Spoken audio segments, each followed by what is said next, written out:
Good afternoon, everyone. How many of us are directly using the stuff that we've learned in school in our jobs today? Do our jobs or success in life depend on our grades in school? Do we still remember life skills that we learned in schools that we think have gone a long way in shaping up who we are today? If those thoughts and those questions resonate with you, keep watching while we pack the next 30 minutes with questions on how are schools coping with online teaching children online life skills. My name is Pooja Kedia and I am from Schoolvisor. Today, I am joined by Mrs. Poonam Singhal.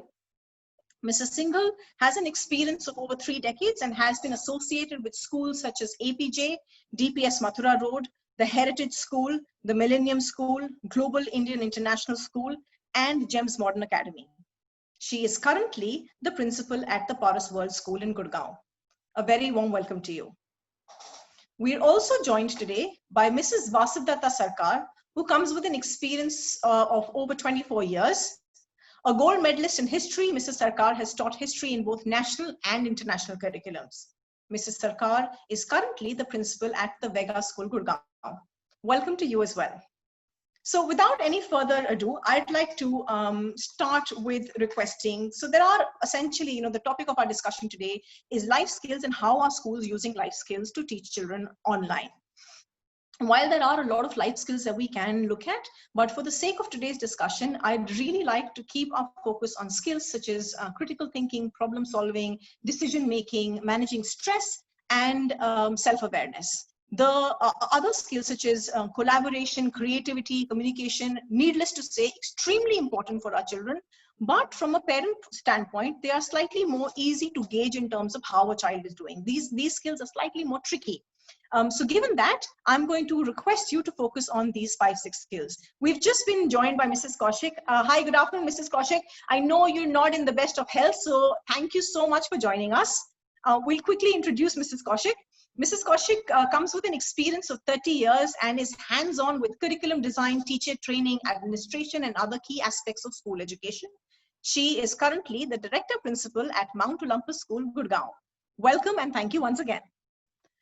All right, so my first question is going to be for all of you. I'm going to ask the same question, and if it's all right, I'll start with you, Mrs. Singhal. Is teaching life skills online a challenge for schools? How are you doing it? If you could talk about your specific school and talk about an example of how you're teaching life skills online. I personally feel, Pooja, that this pandemic in a way has been a blessing in disguise in terms of teaching life skills, actually speaking. For example, when we talk of punctuality, we talk of self-awareness, we talk of various other life skills that we talk about. I think it comes easy when we are talking online. For example, every child today knows that their class is going to begin at a particular time and they all need to be ready for that class. And they know that this is how they need to be seated. These are the resources that they need to have for that particular class. So I think they've been able to take some sort of ownership for their own learning. These are skills which are very, very imperative, very, very important for a child's growth and development. And I think to some extent, with this lockdown, we have been quite successful in making sure that these skills go down well with the children. There is nobody breathing down their neck saying, oh, now do this or don't do this. Especially children who like to work in isolation, who you get bullied by others, or in that sense of competition that I finished first and I'm still lagging behind. The children are able to work and cope up in their own space, and I think they are doing pretty well. So, managing time, managing punctuality, managing their own self-learning. These are a couple of things where I feel that the children have taken on and are really, really, not really struggling with it. Initially, it may have been a struggle, but now it's becoming a way of life. And if you're able to kind of, get them to do this, I think we've achieved quite a bit of a feat. Yeah. Lovely. Thank you so much for that specific, comment that you've given. And I absolutely agree with what you've said. I think there were challenges initially, but that self-awareness, self-discipline is something that children have been pushed into. And I think probably we don't even realize, but they are at that stage where that discipline is now become an inherent part of their day-to-day routine. So thank you so much for that. Mrs. Kaushik, if I could come to you with the same question. All right. Hi, very good evening, Pooja. You are looking absolutely radiant, charming, cheerful, beautiful. Thank you. All right. So that adds on to the spirit here. So now coming to the life skills, well, I'll tell you this is my most favorite topic and my most favorite aspect of the schooling, because that's where probably I've penned down almost 35 books on life skills, and this is one thing which is the closest to my heart. So of course.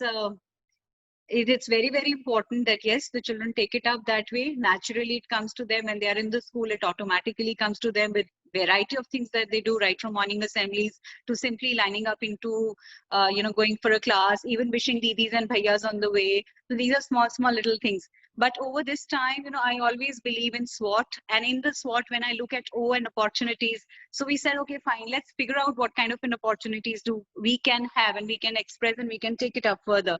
Wherein we've taken up evening classes. So evening classes are the activity classes. And when we have activity classes, so one day specifically defined for each class is the life skills class. Now here it is a little tailor-made and a little hand-holding both ways, where because since it has to be hands-on, it has to be experiential, it has to be based on that. Small little example, like I'll tell you, the day before yesterday, I was watching the teacher. She was talking to them about gratitude. So, when they were saying that, okay, it's very important to pay your gratitude right from the morning, your day begins to Almighty as we do in the school, as we start our class. So similarly, it has to be at home too. And I saw her telling the children that, okay, can we all get up quickly and go and hug our mama or our papa and say thank you for the beautiful time they're giving them, for lovely meals that she's been cooking, and just say thank you, mama, and love you, and come back. And we could see the amount of happiness and the chirpiness in the children. They quickly went, and the parents who were sitting next to them and watching them, and a couple of them, they felt a little senti about the fact that, yes, of course, this is how it is coming to them. So this was just one example, but yes, of course, we have allocated life skills as a part and parcel of our normal curriculum where we're putting into the classes. If I could quickly check with you here, so are these classes mandatory for all children, or are these a part of a special class format where they kind of choose in terms of whether they want to attend life skills or no? No, I have not made anything mandatory for them. For all the classes, which is life skills or dance or drama or debates or just a minute. So there are specific things, and the calendar goes to the parents in advance for the month. The times and the days are scheduled. Each day there's something or the other happening. It depends on the child, whether the child feels like doing it or not, and they want to be there. So it's open for the child and the parent both. So we have not earmarked it only for the child. We earmarked it for both parent as well as the children. So that's how it happens. I'm very happy to look at it. The life skill classes has the maximum attendance, whereas I always felt it would be dance and music and drama, whereas almost 80% children are there for this, because they say this is how we are able to express ourselves. This is how we are able to connect to our friends unofficially, in which we know that we are talking whatever we feel like talking, chit-chatting and discussing a lot of things. And this Great. is Thank you so much.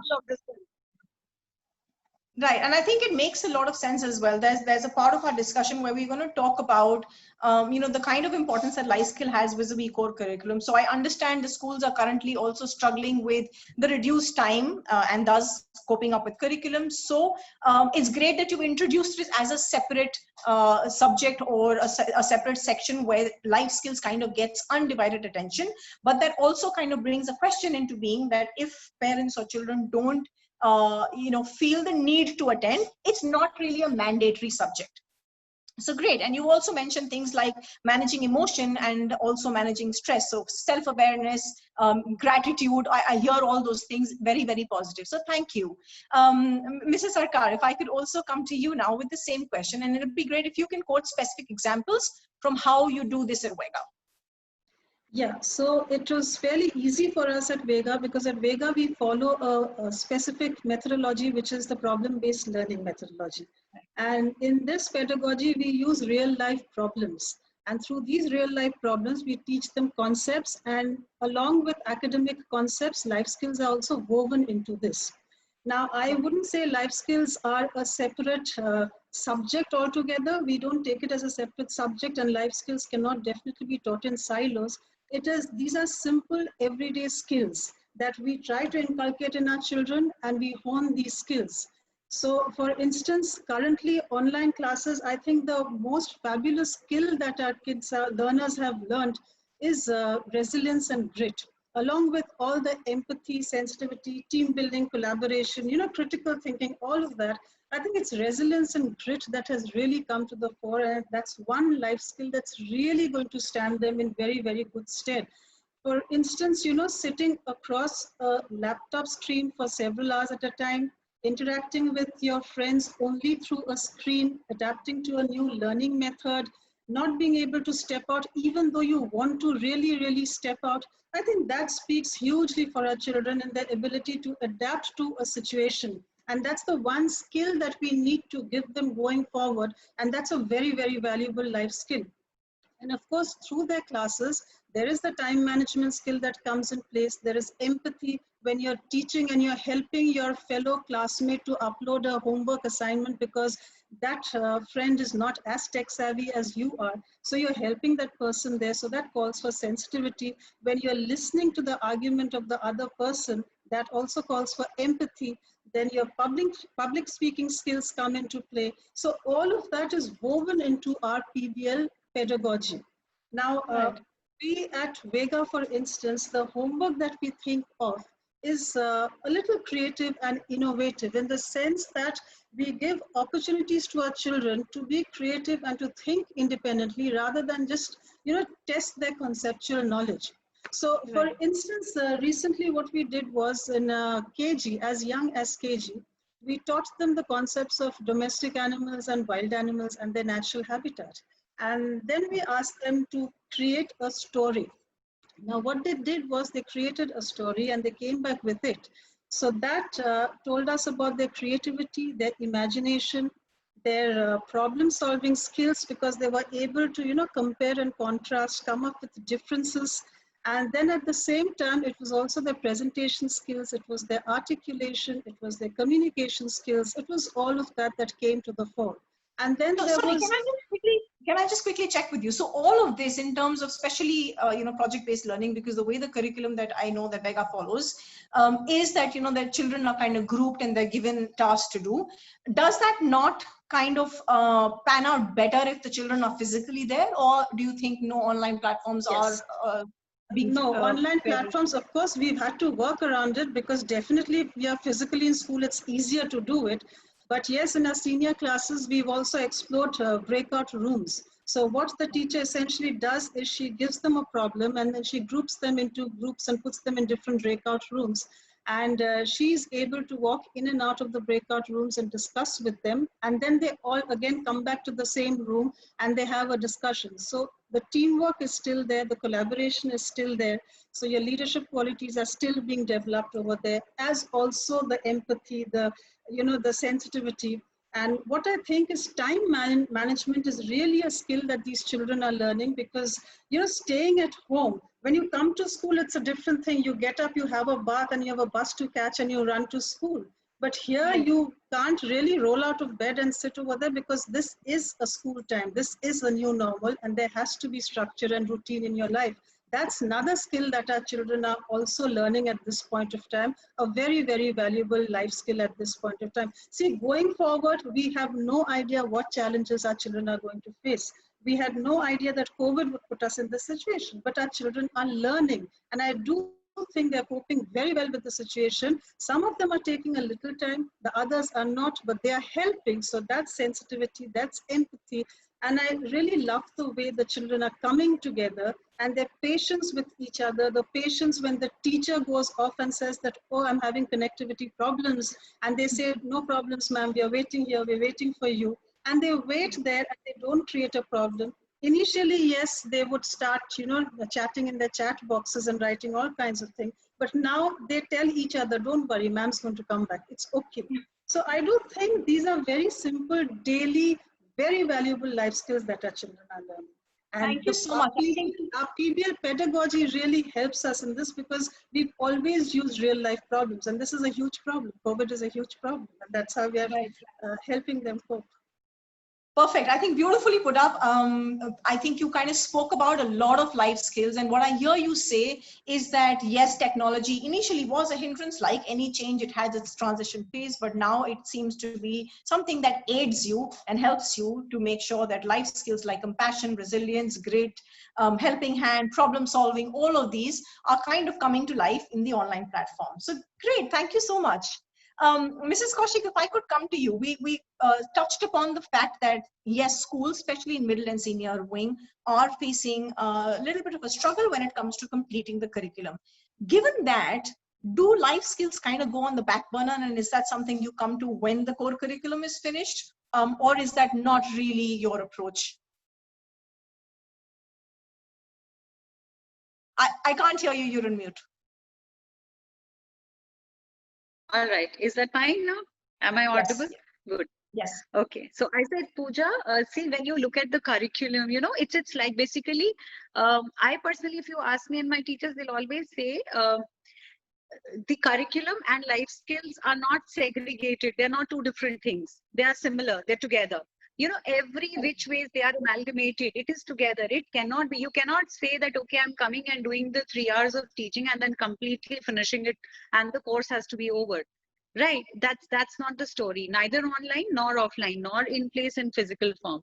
It has to be amalgamated. They are understanding on managing things. They are understanding on being ready. As she said, now they know they have to be seated on the table and the chair and they have to be ready. They cannot be sitting in their kurta pajamas and then sitting and taking their class. The cameras have to be on, and they have been told that, okay, many schools in fact have started these also, that they have to be wearing a uniform, though we've not been very, literally forcing them to be wearing it. But yes, the most importantly, they needed. So, it is amalgamated. I always feel it is part and parcel of what they are doing. It goes hand in hand, and rather it goes to a higher level and a better level, because this is the time, if you talk of SWOT, so in SWOT, I look at O as opportunities. So that's what I always tell the children, that this is the time when you got an opportunity to see to it that at least you are edging out, you are becoming better off in terms of your life skills, in terms of your day-to-day behaviors, in terms of which ways are you addressing the issues. So as she said, that if one child has a problem on submitting or doing anything, the other child is helping. So that way it is nothing like the curriculum has to be over, so forget about it. I come, I start my class, I finish it in time, I give my homework, classwork, and I run away from there. It's not that. So let me ask you a very blunt question. Tomorrow, if you're faced with a situation where you've got a little bit ground to cover when it comes to curriculum, would you use the evening life skill classes to finish the curriculum, or would you keep them on? I keep them on, because there is lovely. a reason. There's a very important reason. All the time, 24/7, your mind cannot be doing one specific thing. It has to get a vent. And for children, it is very important to get that vent. And when they get a vent to speak out, when they get a vent to listen to the other children, if suppose, they send the messages, okay, these are the issues that they are facing at home. So the counselor would take up these 3 issues that today, when the message goes that, okay, this is what we are going to be debating on, discussing on.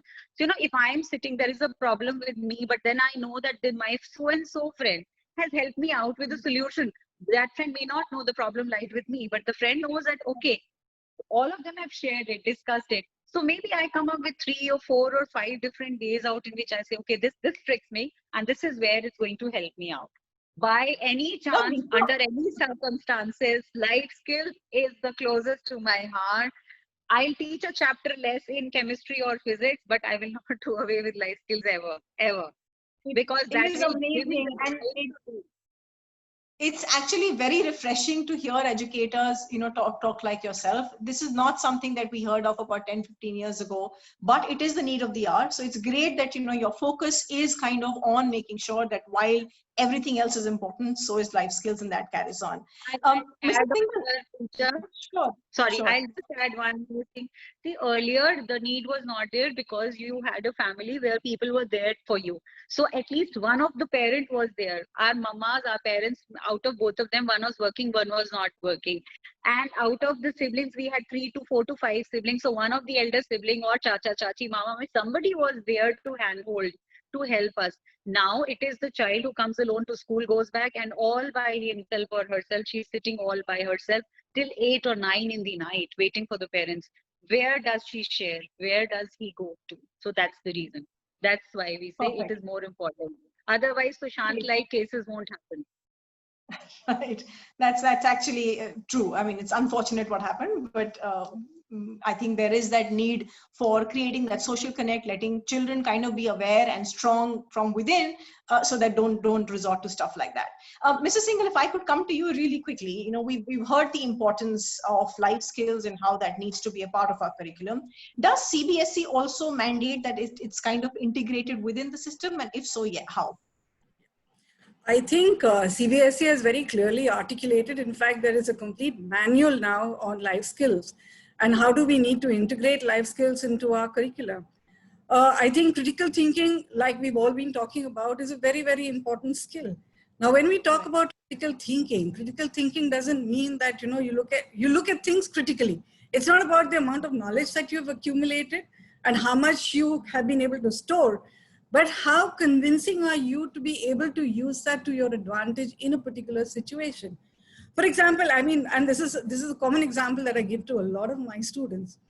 The WhatsApp messages that you get on your phone, which is very regular, how much of it are you supposed to believe it? Have you validated it? Have you gone back and seen that it's really true?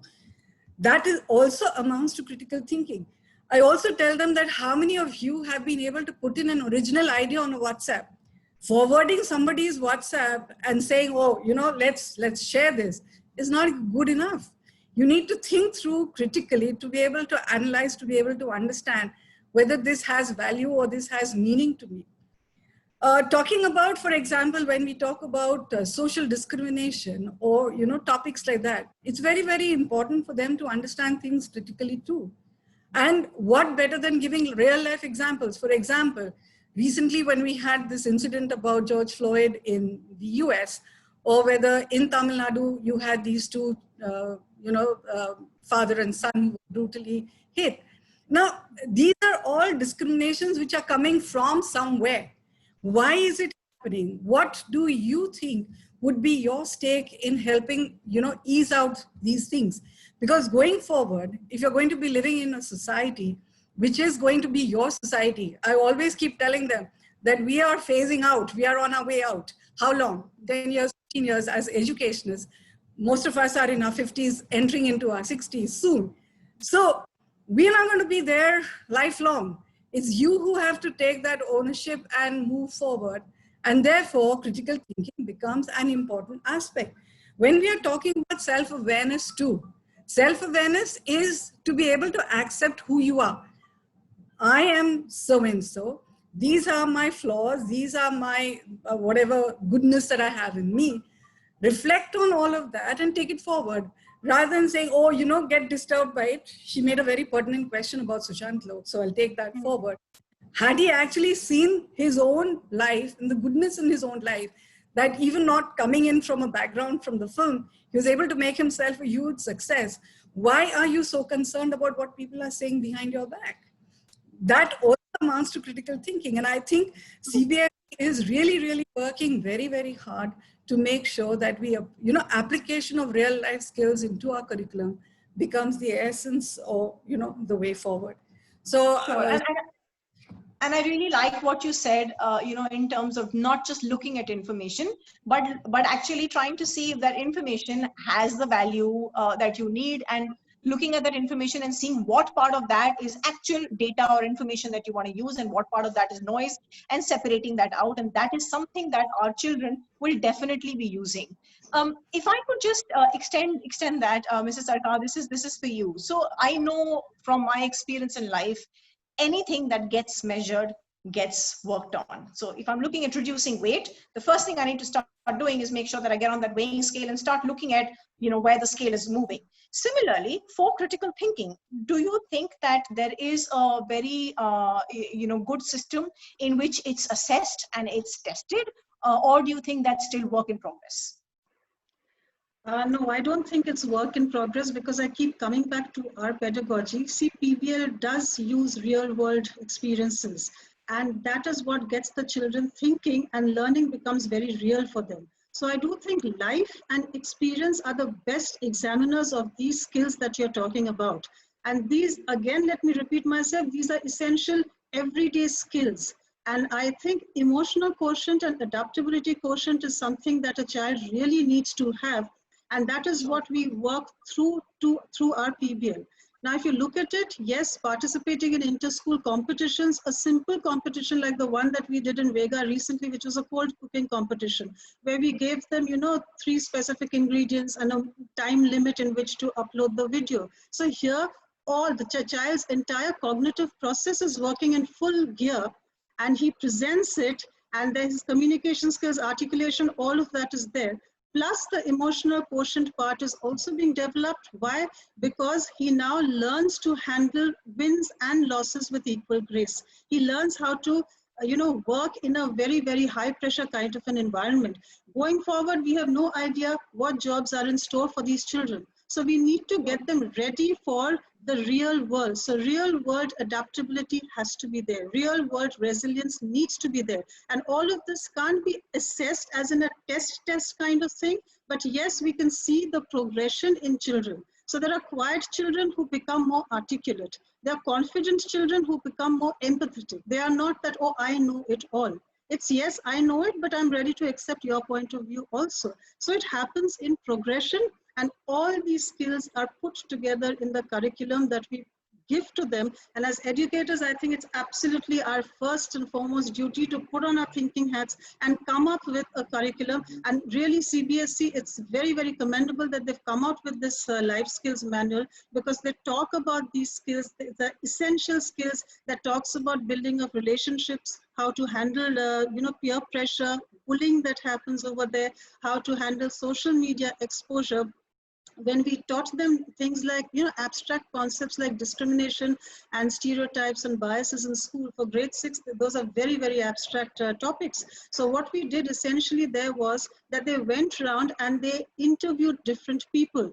And they realized that they were also at the end of those jokes, because some of them had acne on their faces. They were maybe dark, some were fair, some were fat. So body shaming, all of that, they realized that it was also happening to them. So they went out and they interviewed people, and then they sat and they created a video because they wanted to create social awareness on it. So a whole host of skills are being utilized when you teach them certain concepts through specific, progressive, very, very different ways. And yes, it happens in progression. Marks can't be given for that. So essentially what I hear you say is that they may not be qualitative tests or assessments that happen, but it's intertwined with the curriculum, and the success in, let's say, a maths or a science does have a dependency on how smart you are in terms of skills, right? But once again, let me add here, just a minute. There is something called the International Life Skills Olympiad, which tests the child on their critical thinking skills. There's the Lego Olympiad, which again tests them on their creative skills. So the idea is to challenge them creatively and let them think independently rather than just conceptual knowledge. The asset is also there, which gives you, inputs on the child's strengths and weaknesses. So it's essentially all these assessments that are tools that are there. It is to give the child the feeling, the confidence that, yes, I am a good problem solver. So thank you so much. And I've heard some of those names. So, for all the parents who are going to be watching this video, if you are keen to kind of challenge your child in terms of life skills, those are some of the programs that you can essentially enroll your child for. We've unfortunately come to the last 3 minutes of this very interesting conversation. If I could go around and literally in 30 seconds, get your closing thoughts on, life skills, and specifically teaching life skills online, thumbs up or thumbs down, and way forward, would you want to continue teaching life skills online? If I could start with you, Mrs. Sarkar. Well, life skills, teaching online, this is the new normal and that is how we have to do it.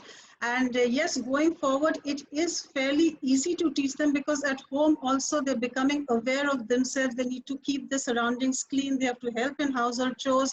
They're becoming aware of, appreciative of what their parents are doing for them. So these are all essential life skills. But end of the day, I would really love it if they came back to school because we're really missing the pitter patter of running feet at school, and that is where when we interact with them, this virtual world is not something that is very useful in teaching life skills. We try our best here, but yes, once they're back in school, I think it's easier to interact on a face-to-face basis. Absolutely, and inshallah that will happen soon. Mrs. Singhal, if I could get your closing thoughts, 30 seconds. Yeah, I think life skills are here to stay. For example, I think a lot of us, including adults, were not sure about their own capabilities.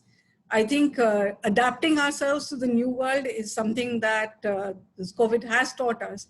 And I think the adaptability skill is going to be a huge skill taking our children forward. So like Mrs. Sarkar said earlier, making our children resilient, making our children adaptable, making our children understand that, this too will pass. But it is how strong I remain in this situation and how well I remain connected with the real world and how much can I contribute. There are two ways of doing it. Either you get into the dumps and say, oh my God, life is coming to an end and I don't know what's going to happen. Or you say, fine, like Mrs. Kaushik said, that O stands for an opportunity. So you've been given an opportunity. Let's see how well I can twirl myself around this opportunity and make the best of it. So what if I'm sitting at home? So what? The school is coming to me on my laptop, but I am still making some kind of progression in terms of my own learning. So I think self-awareness and taking ownership for their own learning is something that the children are going to be able to learn during this period of time. Lovely. So I basically hear you say it doesn't matter online or offline, life skills is something that will stay a core part of the curriculum and that learning will go on. So thank you so much for that. Mrs. Kaushik, if I could very quickly get your closing thoughts as well. Okay. So the quickest is that I reiterate exactly and echo the same thoughts as Mrs. Singhal and her closing remarks totally correctly and in fact 200%. And for me, I personally feel online has created more opportunities for us to teach life skills and thousands of ways in which we never even expected them to be there, right from beginning to what we are experiencing now. So I have a huge, big thumbs up for the life skills, and it will always be like that. Rather, online is better. In fact, we are thinking of doing too many things online after the school comes back to normal. Couple of things which can actually happen this way will do wonders for our children, will do wonders for adults, will do wonders for everybody. Kudos to this. Thank you so much. Thank you. So big advocate for online life skills there we have on our panel here. I'd like to take this opportunity to thank each one of you. It's been amazing and very candid chat. I've found it extremely useful and I'm sure the parents watching this video have as well. Life has definitely come a long way. The way we played, the way we worked, the way we learned is not the same as our children would, and it's not going to be the same as their children would. From a stage of simple machines to a stage of now robots as sophisticated as Sophia, who literally can mimic everything that a human can, we have come a long way. And very soon, the only differentiator between a human and a robot is going to be our emotional quotient and the life skills that we know. So we know that, we've spoken to 3 experts today, and we know that schools are doing their bit, be it online or offline. Nothing is stopping them to make sure that the learning goes on in terms of life skills. My advice to parents who are watching this video is 3 simple steps that you can do sitting at home to make sure your children come out wiser and with a greater grit, as we mentioned today. First thing, the next time your child comes to you asking for a solution of a problem, please don't solve the problem for them. Give them information, and hopefully that will give them a thing, teach them a thing or two about problem solving. Simple decisions, starting from what's on the menu for lunch today to the next car that you're buying or the next holiday that you're taking. Start involving your children in those decisions, and hopefully they will learn to take decisions independently in the future. The third, and I think for me very important, is let your children fail. Failure teaches us a thing or two, and one of the key things that it teaches us is to be able to get up, brush ourselves off, and walk again. On that note, I would like to thank the three lovely ladies who've joined us today. Once again, thank you, Mrs. Sarkar, thank you, Mrs. Singhal, and thank you, Mrs. Kaushik. Ciao till we meet again. Be safe, be informed, and be school wiser.